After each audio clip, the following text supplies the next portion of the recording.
जैसे जैसे यूपी में विधानसभा चुनाव नज़दीक आ रहा है वैसे विधानसभा क्षेत्र में दावेदारों की संख्या में लगातार बढ़ोतरी हो जा रही है। बुंदेलखंड की 19 सीटों पे अब तक 250 से 300 दावेदार एक्टिव मोड पे नजर आ रहे हैं।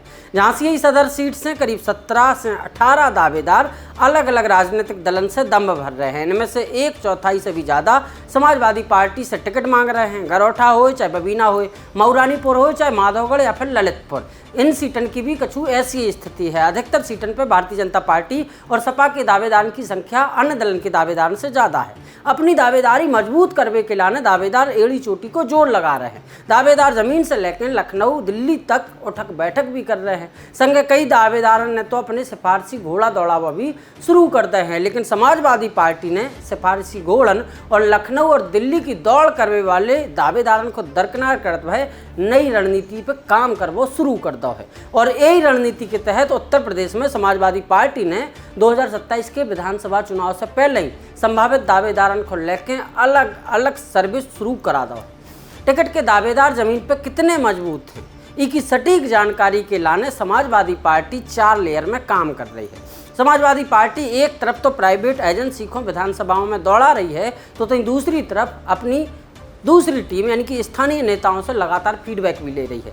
तीसरी लेयर पे पूर्व IAS आलोक रंजन और उनकी टीम लगातार और तेजी से काम कर रही है। आखिरी लेयर में दूसरी विधानसभा क्षेत्र के जो प्रभावशाली नेता हैं उन लोगों को दावेदार और क्षेत्र की जनता को मूल पड़वे के लाने भेजो जा रहा है। और सबसे अच्छी बात यह है कि सपा सुप्रीमो अखिलेश यादव खुद ही सर्वे को मॉनिटर कर रहे हैं ताकि दावेदार और उनके सटीक समीकरण की जानकारी मिल सके और सपा 2027 यूपी विधानसभा में अपनी झंडा गाड़ पाए।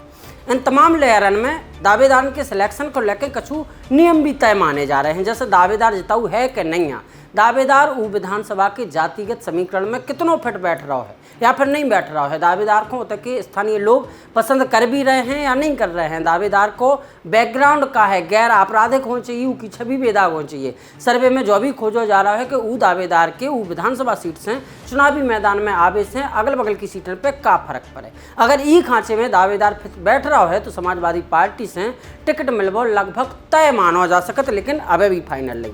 इको लेकर दैनिक भास्कर.com ने भी एक रिपोर्ट बीते रोज प्रकाशित करी थी, जिसमें सपा द्वारा यूपी विधानसभा की 403 विधानसभा सीटों पर सर्वे की बात सामने आई थी। सपा अपने संभावित दावेदार को लेकर तेजी से काम शुरू कर चुकी है और यही को लेकर यूपी सरकार के retired IAS officer Alok Ranjan को लगा हुआ है। संगे ही संगे लखनऊ के गोमती नगर में एक ऑफिस भी बनाए जाने की बात कही जा रही है, जिसमें यूनिवर्सिटी के अर्थशास्त्र विभाग के एक प्रोफेसर समेत कई सपोर्ट स्थापन की टीम यही चीज़ पे काम कर रही है। जहाँ टीम संभावित चेहरन के सिलेक्शन को काम तकरीबन पूरा कर चुकी है। जल्द ही ये रिपोर्ट को संगठन की कोर कमेटी के सामने रखो जाए और ई के बाद ही तय हुई है कि कौन सी सीट से सपा कौन से दावेदार को उतार सकत है। आपको बता दें कि समाजवादी पार्टी बुंदेलखंड में लगातार कमजोर प्रदर्शन को लेकर भी चिंतित है और ई को लेकर लगातार काम भी कर रही है। 1993 की बात करें तो समाजवादी पार्टी ने 21 सीटों में से सिर्फ बुंदेलखंड की 1 सीट जीत पाई थी, जबकि 1996 में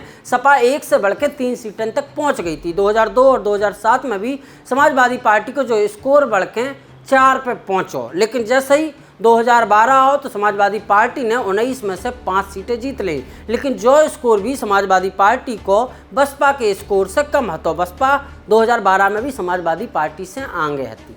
2017 की स्थिति तो आप सब लोगों को पता ही है कि कौन तरीका से ना सिर्फ सपा को बसपा को सभी को सुपड़ा साफ होगा। तो कैसे भारतीय जनता पार्टी को भगवा रंग उत्तर प्रदेश में तो फैलो ही फैलो, तो बुंदेलखंड की 19 सीटों को भी भगवा रंग में रंग दो। तो हालांकि 2022 में जब चुनाव है तो भारतीय जनता पार्टी को झटका लगो, भारतीय जनता पार्टी को एक छत्र राज खत्म होगा, तो भारतीय जनता पार्टी को कम सीटें मिली थी, लेकिन इसके बावजूद भी समाजवादी पार्टी बुंदेलखंड की 19 सीटों में से सिर्फ 3 सीटें जीत पाई थी।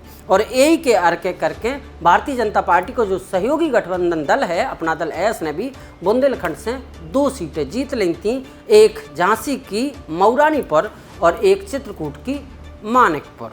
तो अब यही को लेके कैसे बुंदेलखंड में जो कछु भी समाजवादी पार्टी की स्थिति है, जितनी मजबूत या जितनी कमज़ोर, अब ऊख हो दोबारा न दोहरावे के लाने समाजवादी पार्टी लगातार ही खोल लेके सर्वे करा रही है। सर्वे यूपी में तो करा ही रही है, लेकिन गहनता से समाजवादी पार्टी बुंदेलखंड क्षेत्र में भी करा रही है। कैसे बुंदेलखंड की 19 सीटन पर भी समाजवादी पार्टी की कितों न कितों नज़र है। आगे का हुई है, कौन आधार पर टिकट मिले, दावेदार कैसे हुई है, जो अपन को भविष्य में पता चल ही जाए। लेकिन लगातार जैसे जैसे चुनाव नज़दीक आ रहे हैं सभी पार्टी लगभग एक्टिव हैं। वहीं दूसरी तरफ आज भारतीय जनता पार्टी ने भी कई जिलन के प्रभारी मंत्री बदल गए हैं।